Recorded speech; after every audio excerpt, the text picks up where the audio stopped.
The Prime Minister has offered hope to Britons that next year we'll feel better off. The promise followed good news about inflation this morning.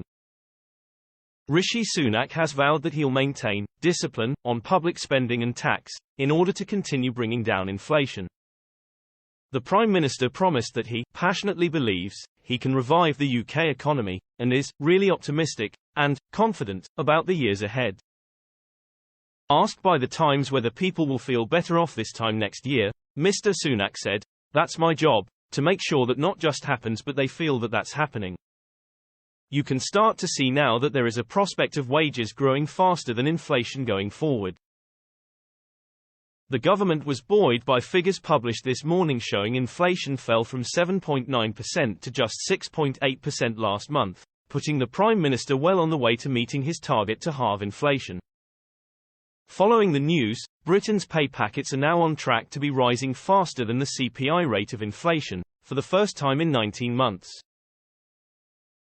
Pay exceeding bonuses increased a record 7.8% in June, and is expected to beat today's 6.8% inflation when the figures are released. The Prime Minister added, "I'm really proud of our country and what makes us special. I'm really optimistic about the future."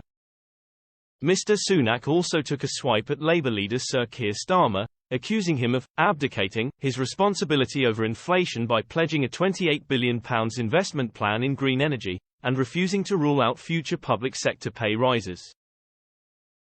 He added Sir Keir has failed to be clear on inflation, saying that's the massive contrast between me and him. The biggest economic challenge is inflation. Not having an answer that's clear, that's unequivocal, that you believe in is an abdication of leadership. That's a massive contrast between me and him. The PM said he was the right person to lead the nation, but batted down calls from some in his party for immediate tax cuts.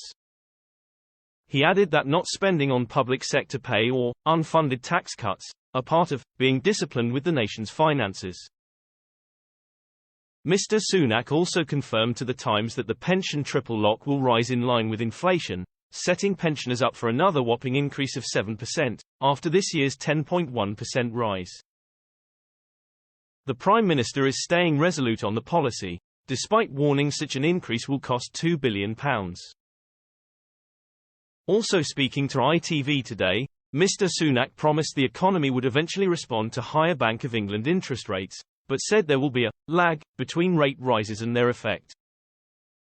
There's always a lag between an interest rate decision and the effect it has on the economy, and that will take a little bit of time.